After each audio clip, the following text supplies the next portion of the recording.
El neoliberalismo, el capitalismo, les ha metido la idea a las personas de que si no trabajas, si no te esfuerzas y si no sudas, no progresas, no tienes dinero y no eres tan exitoso como el millonario. Y esto está en las mentes de muchas personas, pero sabemos bien que esto es un error, porque el super mega millonario, quizá un ejemplo sí, pero no todos, es lo que tú estabas explicando, Nuño, obedecen o más bien son parte de un sistema. 2020 y esta cuesta de enero ha sido fatal para muchos, incluso para Elon Musk. Sus tenencias de acciones de Tesla perdieron $30.000 millones. ¿Musk se angustia? No. Podrá perder eso y más sin importarle. El análisis financiero de CNN Business prevé que este año Elon Musk se haga mucho más rico. El sistema de acciones es tan complejo y tan jugoso que tendrá derecho a un paquete de 8 millones de acciones del año 2018 a $70 cada una, que ahora están a casi $1.000, lo que le podría traer una pequeña ganancia extra para este difícil año nuevo de $36.000 millones. ¿Se angustiará por pagar los impuestos de esa ganancia? No. Probablemente no pague nada de impuestos hasta el año 2027, reporta CNN Business, debido a que el sistema fiscal solo exige el pago cuando ejerza o redima las opciones. Mientras, son opciones y números. The super rich, they're not like us. Ya hace unos meses, periodistas de investigación de ProPublica, una organización de Estados Unidos, habían revelado que, escuche usted bien, Elon Musk, Jeff Bezos y Warren Buffett, los supermillonarios más grandes del planeta, se dan el lujo de no pagar o de evadir los impuestos. New reporting from ProPublica says the nation's top 25 richest people pay little to nothing at all. The revelation after an anonymous source sent the publication years of tax returns from thousands of the wealthiest Americans. Artimañas como reclamar pérdidas para evadir el impuesto sobre la renta. Esta es una comparación entre Jeff Bezos y un hombre de familia común. Vea el porcentaje que paga de impuestos cada quien. Sus ingresos son la línea negra y la línea amarilla son los impuestos que paga. Sale muy caro ser pobre.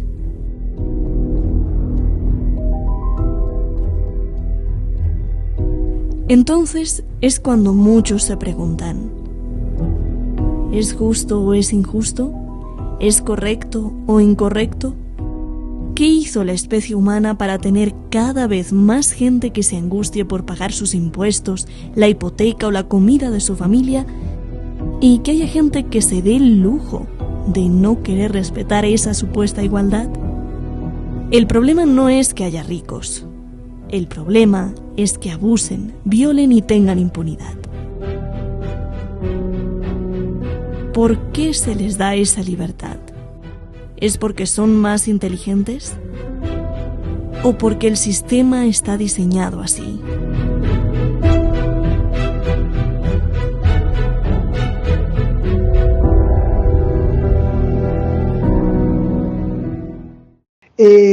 Vamos contigo, Francisco. El supermillonario es supermillonario porque es más inteligente que yo, más inteligente que el que trabaja y se esfuerza y suda mucho en una fábrica, ¿o por qué?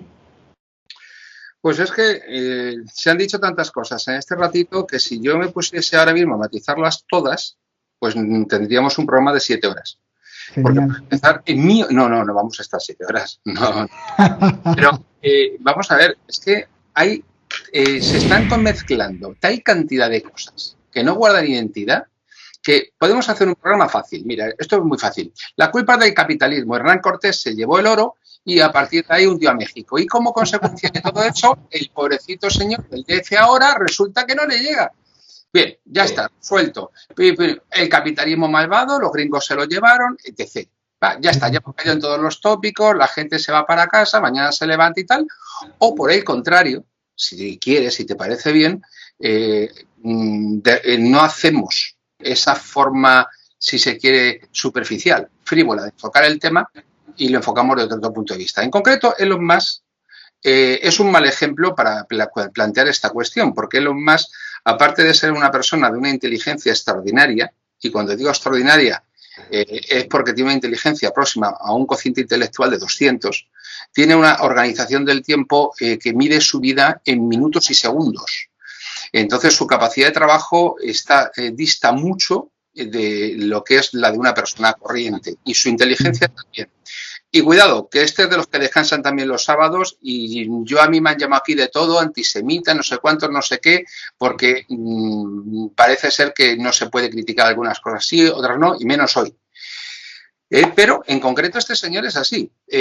Claro, entrar en el caso particular, para elevar lo particular a la categoría, a lo general, pues rellenamos minutos de programa, pero no sirve para nada.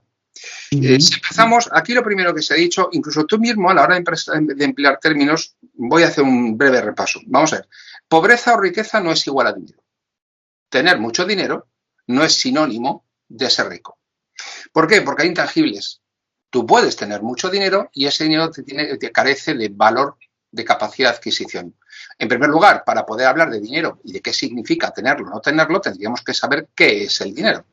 Y para saber qué es el dinero, pero no solamente qué es el dinero en abstracto, sino qué es el dinero, dónde y cuándo. Porque el primer dinero que podríamos decir que se utilizó, por ejemplo, fue la sal.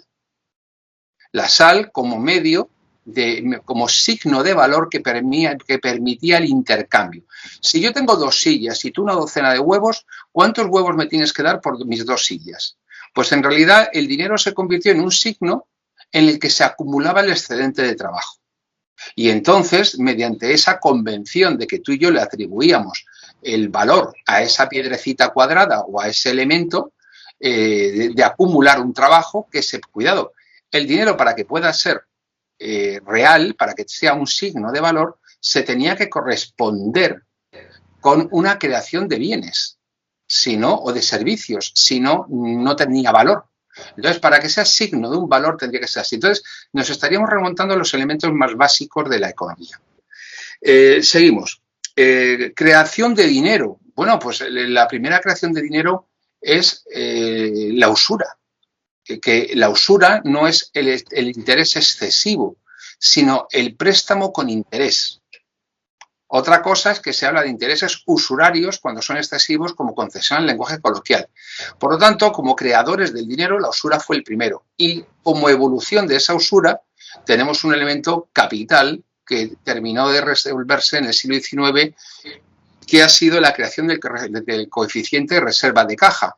Un banco, por definición, está quebrado. Crea un dinero, pero luego ese dinero que son depósitos lo ha prestado 99 veces y guarda solamente un pequeño porcentaje para atender las necesidades de tesorería. Y, por lo tanto, generaba dinero mucho antes de que hubiera máquinas con simples apuntes contables en un libro. Por lo tanto, el tema de crear dinero, la pregunta es ¿cuándo dejó de ser potestad del soberano? Para pasar a manos privadas. Tercero, estamos hablando todo el rato confundiendo 2 conceptos. Dinero no es lo mismo que valor. Por lo tanto, valor y precio, había un viejo dicho sobre el particular y valor y precio no son lo mismo. Luego, sistemáticamente tú hablas de obrero, como si fuesen sinónimo de obrero, trabajador o proletario. Y son 3 conceptos diferentes. Yo soy trabajador y no soy obrero. Por lo tanto, evidentemente no son palabras equivalentes, son conceptos económicos precisos. Y hablar de obrero cuando nos referimos, por ejemplo, a un campesino boliviano es completamente inexacto. Ahora, ese señor sí es trabajador. Y un proletario no tiene por qué ser obrero. Entonces, hoy día, ¿ante qué nos encontramos como consecuencia del avance tecnológico? que no técnico.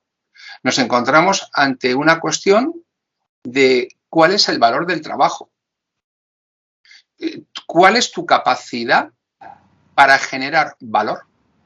Tu trabajo era valioso porque fabricabas una silla. Si hoy día, ejemplo, tú segando trigo, el trabajo de 50 jornaleros tenía un valor, el de la cosecha segada, dentro de la parte de la semilla, de fertilizantes y demás.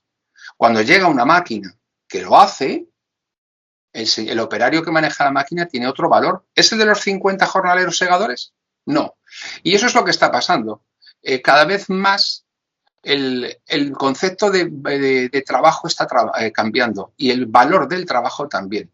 Muy probablemente, en breve, en muy poco tiempo, el trabajo se consumirá por unidades de consumo. No tendrás un solo empleador, tendrás 5 que te cogerá 2 horas uno, otra y media otro, etcétera.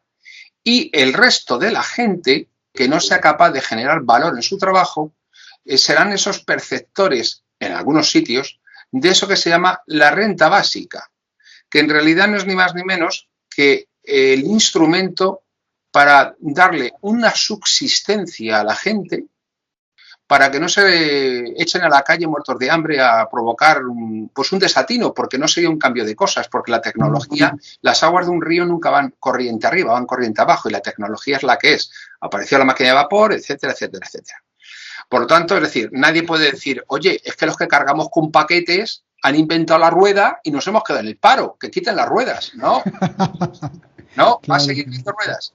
Entonces, ahora mismo esa es una. Por lo tanto, la inmensa mayoría de personas que no sean capaces de desarrollar un trabajo cuyo valor a la producción sea sustancial, pasarán a ser sencillamente personas subsidiadas y de alguna manera vamos a tener que resolver problemas que están sin resolver, como por ejemplo ¿deberían cotizar y deberían tributar los robots?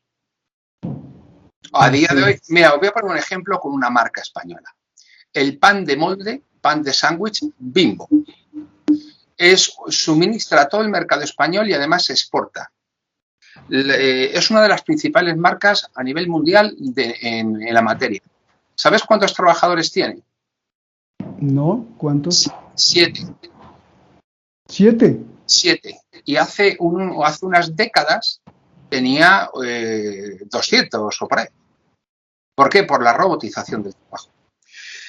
Por lo tanto, el valor del trabajo es una cuestión a tener en cuenta. Luego, hablamos de posición social igual a riqueza. Depende. Porque a lo mejor lo que se considera un rico en una aldea del altiplano peruano tiene una riqueza, tiene una posición social muy elevada en su entorno y en su comunidad, pero tiene una riqueza muy inferior a la de un trabajador belga. Por lo tanto, no podemos confundir posición social con riqueza. Otra cosa es que afirmemos que en determinadas circunstancias la posición social, y está demostrado, los hijos de los ricos con menores capacidades tienden a obtener mejores resultados que los hijos de los pobres con más capacidades. Ahí está el asunto. Ese también es un dato real. Pero cuando hablamos de ricos, que todos los ricos han sido ricos por medio de actuaciones inmorales, hay que han tenido actuaciones inmorales a posteriori. Pero yo solamente te voy a poner 2 casos españoles, uno de la lista Forbes y otro que no. Amancio Ortega, propietario de Inditex, un imperio mundial, empezó haciendo batas en Galicia, en Vigo, con una tienda con su señora. El grupo Planeta, uno de los 2 grandes grupos de comunicación del mundo español, en español, y del mundo hispano, pues Manuel Lara, cuando acabó la guerra civil, entró de soldado raso en Barcelona y empezó con el grupo Planeta en un sótano. Es decir, se hizo rico y creó el premio Planeta. No todos los ricos han conseguido ser ricos a través de actos inmorales. Hay algunos de ellos que se hicieron ricos sin actos inmorales y luego, siendo ricos, lo realizaron. Pero tú, Francisco, en la primera intervención abriste la tesis que está creciendo la desigualdad, pero no le explicaste. Sí, ¿por qué crece la desigualdad? Porque hoy, en el 2022, hay mucha gente que no tiene resueltas las necesidades básicas y hay gente no supermillonaria, sino super extremadamente hipermillonaria. Desde el punto de vista de la economía, que es de lo que estamos hablando, porque ser rico, ¿qué significa o qué significa ser pobre? Es lo primero que teníamos que haber definido. Sí, porque no es lo mismo un pobre alemán o un pobre sueco que un pobre uruguayo o un pobre mexicano. Son cosas muy diferentes. Por lo tanto, tendríamos que definir un pobre de Eritrea no es lo mismo que un pobre noruego. Pues no. Claro, entonces, si te das cuenta, son conceptos que necesitan ser precisados en el tiempo y en el espacio, y no lo estamos haciendo. No. Por lo tanto, afirmar de forma categórica cosas que pueden ser reales sí o no, dependiendo del lugar y de cuándo, a mí me parece una equivocación. Pero abriste la tesis de que la desigualdad crece. Pero déjame que te lo cuente.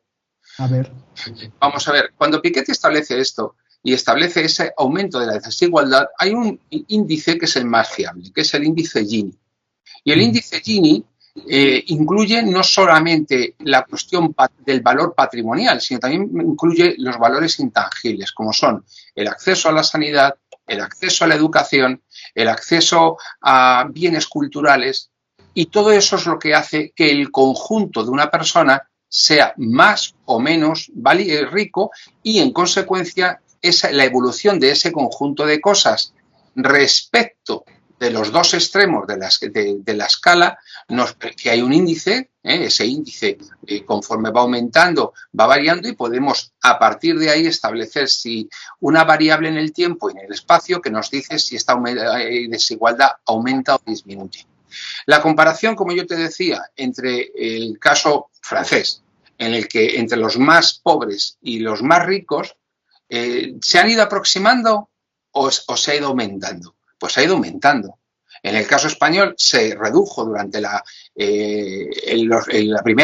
segunda mitad del siglo XX, se fue reduciendo poco a poco para a final de siglo empezar a caer otra vez a partir de los años 80 y ya nos dieron la puntilla con el euro.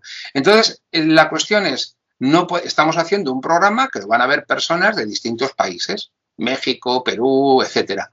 Y establecer una categoría válida para todos no sería posible.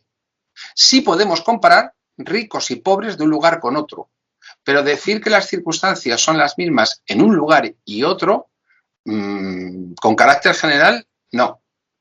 Con carácter particular depende de qué aspecto. Ahora, sí, efectivamente, está habiendo a nivel, por ejemplo, europeo, a nivel del primer mundo, un aumento de la desigualdad. Y a nivel de los países económicos y en vías de desarrollo ha habido una reducción de la pobreza, pero al mismo tiempo también se ha producido lo que decíamos del dólar, que le dan a uno $1 ya es menos pobre. Pero al mismo tiempo sí se mantiene constante una inmensa desigualdad, pues imagínate países como Tailandia, como Birmania, presumo que Corea del Norte no tiene que ser muy diferente, o la India. En la India tienes personas que viven en chozas de adobe y personas que viven en auténticos palacios con 7 coches de lujo. Bueno, países muy ricos como Arabia Saudí, la desigualdad es muy pequeña. ¿Por qué? Porque todo el mundo percibe grandes cantidades del Estado como rentas del petróleo por el mero hecho de ser ciudadano. Entonces, creo que tenemos que plantear esto de dos maneras. Una, vamos a hacer demagogia, vamos a decir el capitalismo es muy malo, la culpa es de Hernán Cortés que se llevó el oro. Esto lo digo para fastidiar. Sí, es que como la gente ignora, por ejemplo, que solamente de la mina de oro de León en España, Roma sacó más oro que en toda la historia de la conquista española en México, pues y en América entera, pues lo digo para que ilustrar a los odiadores, a los españoles, ¿no? Entonces, bueno, pues esta es la situación. Podemos darles herramientas para que comprendan la realidad que les ha tocado vivir, o podemos solamente alimentar el odio, el histerismo, la irracionalidad, partiendo de tópicos. Yo soy partidario de lo primero. Claro, así es. A ver, Nuño, en esta explicación profunda de la desigualdad, venga, por favor, ¿por qué el mundo el día de hoy es cada vez más desigual? independientemente de las variables que decía Francisco, de que no podemos comparar un pobre con otro pobre. Y sí te he contestado antes, Sí. Esa situación de aumento de la desigualdad se debía a la primacía de la economía financiera sobre la real, la financiarización de la economía, que atribuye valor de compra y por lo tanto mayor cantidad de dinero y por lo tanto mayor cantidad de valor, un valor que no tiene respaldo en una producción real, a una élite basada en esa economía fiduciaria especulativa. Bien. Nuño, ¿se va a cerrar esa brecha o se va a abrir más y por qué? Adelante. Se tiene que abrir. Ya el mundo de las masas, el mundo de la igualdad, el mundo de los derechos, es algo que simplemente pues, va a tener un claro retroceso. Vamos a volver a sistemas políticos y sistemas de relaciones sociales mucho más atávicas. Y lo vamos a hacer, vamos a tener este retroceso precisamente por la diferencia que hay en el acceso tanto al conocimiento como a la tecnología como al mercado. Y yo en contra de lo que está diciendo Francisco, yo sí que creo que un pobre en cualquier parte del mundo es igual al de otra parte del mundo y un rico es exactamente igual. Y de hecho podemos llegar a tener los mismos índices de miseria en Estados Unidos que por ejemplo en la India. A mí toda la gente que está en Los Ángeles, que está en California, y sabemos que hay grandes colinas llenas de mansiones y llenas de famosos, pero después tenemos sitios como Skid Row donde la gente está viviendo en tiendas de campaña, el que tiene suerte de tener una tienda de campaña, y que se tiran todos al alcohol y a las drogas para evitar pensar en la situación en la que están. No hay mucha diferencia entre la gente que vive en una tienda de campaña en las barriadas de Los Ángeles que todas las favelas que puede haber en Sudamérica o todos los poblados de invasión que puede llegar a haber en la India. En este sentido, es cuando hay gente que ha sido descartada del sistema económico, que ha sido descartada del mercado laboral y que ha sido descartada del mercado de bienes y servicios, no hay mucha diferencia entre unos y otros. A mí, con $20 una persona en Los Ángeles va a ser igual de pobre que una persona con un dólar en la India. Sus diferentes monedas, sus diferentes currencies van a tener un acceso diferente al mercado para diferentes bienes, pero a la hora de la verdad va a ser la misma miseria. Igual con los ricos, o sea, los que viven en las mansiones de Los Ángeles no tienen mucha diferencia con los que viven en mansiones en la India, y muy seguramente ambos estén compartiendo negocios o estén compartiendo, digamos, espacios de convivencia en lo económico y en lo social. Irán a las mismas universidades y tendrán los mismos banqueros, en definitiva tendrán unos patrones de vida muy similares los unos de los otros. ¿Qué es lo que va a pasar de aquí al futuro? Como digo, va a haber una brecha muy grande. No es que se vaya a hacer de manera artificial, simplemente es eso. Se va a incrementar la competencia por el acceso a la tecnología, se va a incrementar la competencia por el acceso al mercado, se ha incrementado muchísimo la competencia por el acceso al mercado laboral, y esto sí que tiene correlación con lo que ha dicho Francisco sobre lo de dar valor a tu trabajo. Hay mucha gente que tiene trabajos que son muy básicos, que son muy simples, pues una persona pues a lo mejor barre el suelo, otra persona pone un ladrillo encima de otro, y desde el momento en que ya tenemos máquinas que son perfectamente capaces de hacer eso, en que vivimos en un mundo en el que almacenes de distribución pueden ser regidos enteramente por robots, pues la mano de obra bruta de un obrero sin cualificar pues va a tener una devaluación muy grande. O sea, va a perder valor, con lo cual va a tener menos sentido pagarle un salario. Si no le vas a pagar un salario que a la hora de la verdad va a ser como una limosna, porque a ti no te está generando valor, que es lo que tú quieres en tu empresa. No obstante, también Francisco ha dicho otra cosa, que es las capacidades individuales de la persona, tanto sea un obrero básico de una barriada como ser una persona que tiene una posición social privilegiada.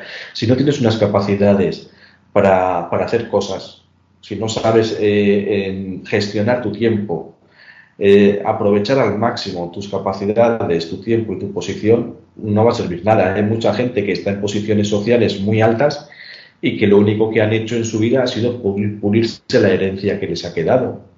Y han ido generación en generación han ido cayendo otra vez hasta el pozo. Se han de tener capacidades para hacer cosas. Cuando estamos hablando de Elon Musk, cuando estamos hablando de Bill Gates, cuando estamos hablando de George Soros, cuando estamos hablando de Amancio Ortega, cuando estamos hablando de personas que han sabido crear una organización de la cual hay otras muchas personas viviendo, lo primero que tenemos que tener en cuenta es que esas personas tienen capacidades que no están compartidas, que no están esparcidas en el resto de congéneres.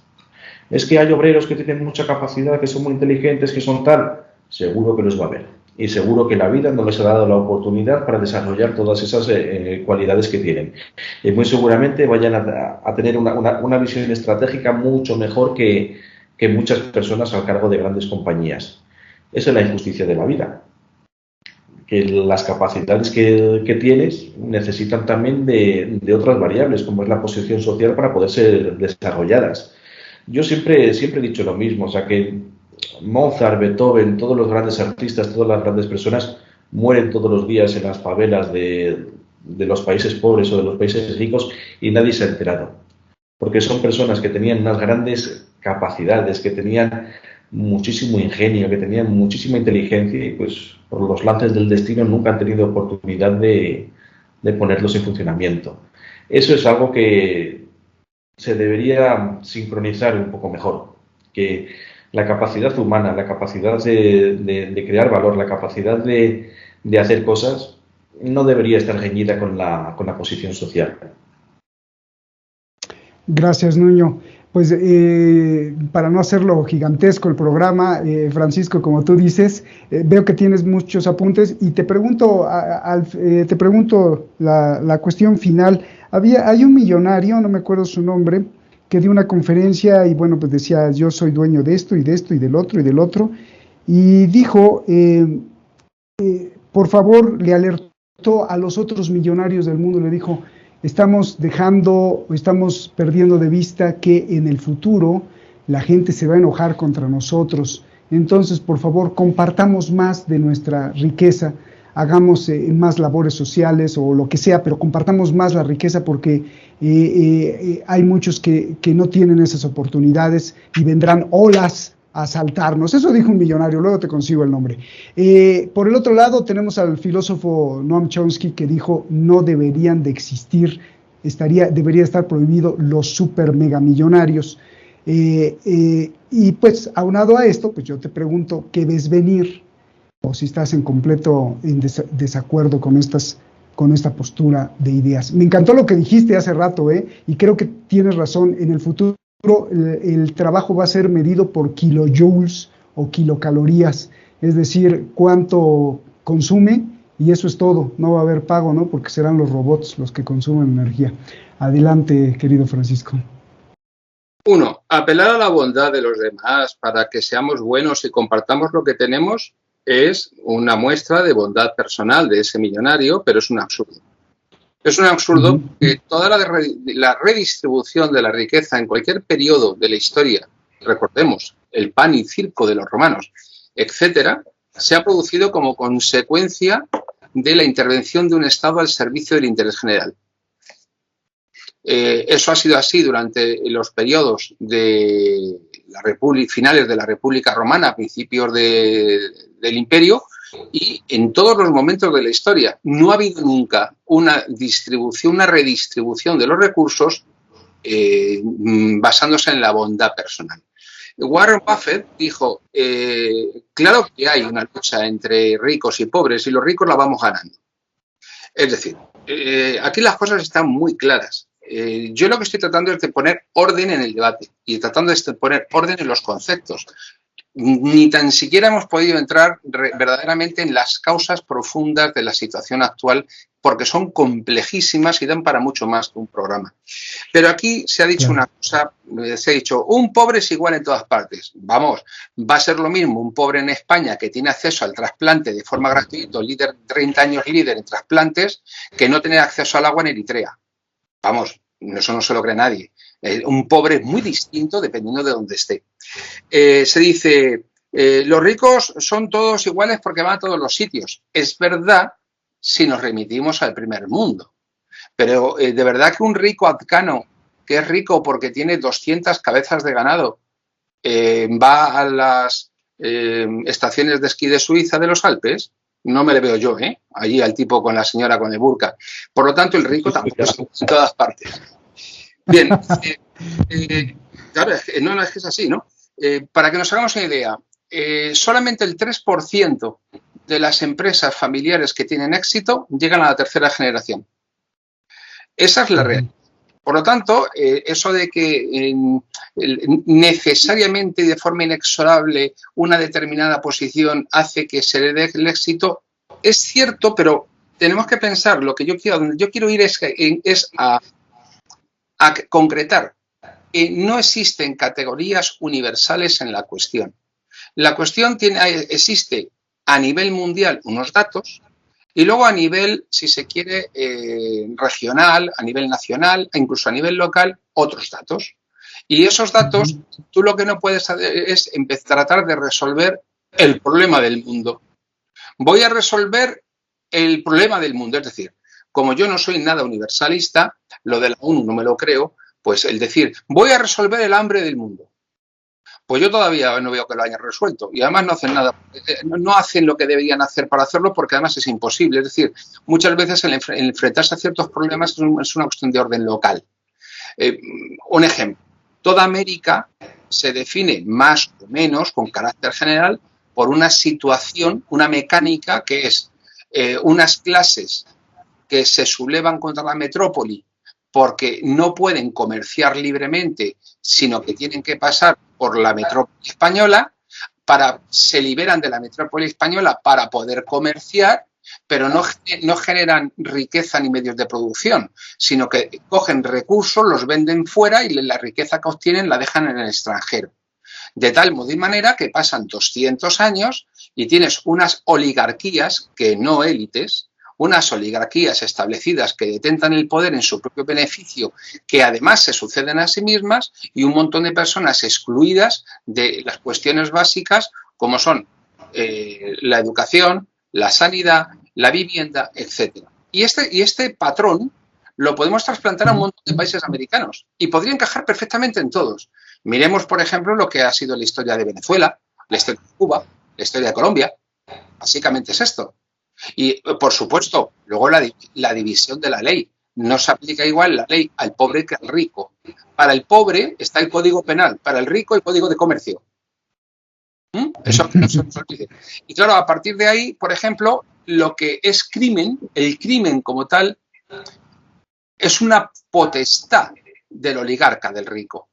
El rico, cuando delinque, de una o de otra manera, no se le juzga. Si se le juzga, no se le condena. Si se le condena, no lo cumple. Y si lo cumple de forma conveniente. Y, en cierto modo, el dinero pues le garantiza una cierta inmunidad. Y este programa, una buena forma de terminarlo, sería retroceder al siglo de oro español y decir aquello de hace mucho el dinero, mucho se lo da mar. Al hombre hace discreto, hombre de respetar. Hacer correr al cojo, al mudo le hace hablar. Quien no tiene dinero no es de sí, señor. Y si tienes dinero tendrás consolación, placeres, alegrías y del papa ración. Comprarás paraíso, ganarás la salvación. Donde hay mucho dinero, hay mucha bendición. Ándale. Hasta poeta. Gracias. Mío, tenemos un amor, el cipreste de Ita, tenemos a Francisco de Quevedo. Esta reflexión de hoy es la misma del siglo XVII, del siglo XVI, es eterna. Porque en pretender un mundo justo es sencillamente ser un iluso. Un Quijote. Un iluso. Claro. Claro, porque al final, Francisco, pues el dinero y la inteligencia para obtener dinero, ya sea por abuso o por verdadero trabajo, ¿qué importa, no? Porque lo que importa más allá del dinero es la felicidad. Vamos a dar a elegir. ¿Qué prefieres? ¿Ser rico con parálisis cerebral o ser pobre, sano? No, pues pobre y sano, ¿no? Por lo tanto, el concepto de riqueza no es relativo. Relativo, claro, pero por supuesto, más bien subjetivo. Y otra cuestión, ¿es justo que uno nazca con una enfermedad o una discapacidad y otro no? Es que no interviene el parámetro de justicia, esa es la vida, Francisco. Efectivamente, es decir, la vida es así. La vida se rige por las leyes de la naturaleza. Y siempre, cuando llegas en todas las especies gregarias, los leones también son ricos. Hay leones que tienen una manada de leones y un territorio de caza, y hay leones que están vagabundos buscando una. Venga. Qué excelente remate. Gracias por terminar así. Voy con Nuño. Por cierto, es Nick Hanover, el multimillonario, que dice, por favor, multimillonarios, cuídense porque si no compartimos, vendrán olas de gente a asaltarnos. Bueno, Nuño, tu conclusión, por favor. Mi conclusión, lo primero, que me ha gustado mucho la cita que ha hecho Francisco, porque estos son temas totalmente atemporales. O sea, la cuestión de la acumulación de dinero o la falta de dinero, pues te puede solucionar muchos asuntos sociales. Después, como estamos hablando también, tenemos otros parámetros pues que te pueden sacar lo que es el concepto de riqueza, lo pueden disasociar del concepto de dinero. Porque aquí es que estábamos hablando de dinero, de la generación de dinero, y tenemos que tener en cuenta que hay otros muchos parámetros que te pueden hacer feliz en la vida, si es la felicidad el destino final que tenemos. Y ahí ya podríamos entrar pues en los diferentes objetivos vitales que puede llegar a tener cada persona y en los diferentes parámetros con los que puede conformar esa felicidad o ese objetivo. Es algo complejo, pero lo que sí que me gustaría dejar claro en este programa es que el dinero se fabrica, el dinero se hace, y aquí hemos estado viendo en la mal llamada crisis del 2008 de la burbuja inmobiliaria, hemos estado viendo cómo eran los bancos los que decidían para qué se daba crédito. O sea, te podían dar crédito para comprar una casa, te podían dar crédito para comprar los muebles de la casa, te daban crédito, te daban dinero para todo lo relacionado con la inmobiliaria. Si tú ibas pidiendo crédito porque tenías una magnífica idea que ibas a tener un negocio de cualquier otra cosa, no ibas a tener financiación. Y ese es el tema, al final es la financiación, son los creadores del dinero quienes dicen en qué se invierte, para qué se da crédito y qué es lo que se debe vender y qué es lo que se debe comprar. Al final son ellos los que deciden cómo se configura el mercado. Y en este sentido, todos los que estamos fuera de ese círculo de la generación del dinero, pues vamos a estar siempre en desventaja, independientemente de que tengamos capacidades para acumular dinero o que tengamos capacidades para ser pobres. Pues muchísimas gracias, Francisco, de verdad, gracias, y por eso justamente estás aquí, porque cuando estamos confundidos, Nuño y tú, pues nos ayudan a aclarar las cosas, y a veces las preguntas no son más que una formulación de más preguntas de pura confusión que muchos no entendemos. Francisco, te agradezco con mucha humildad. Gracias. Nuño, también muchísimas gracias. Y pues si me permiten acabar, creo que lo dijo Onassis o la hija de Onassis al morir, pero seguramente vendrá de otro lugar, ya me dirán ustedes. Un millonario era tan pobre, que solo tenía dinero. Hasta la próxima.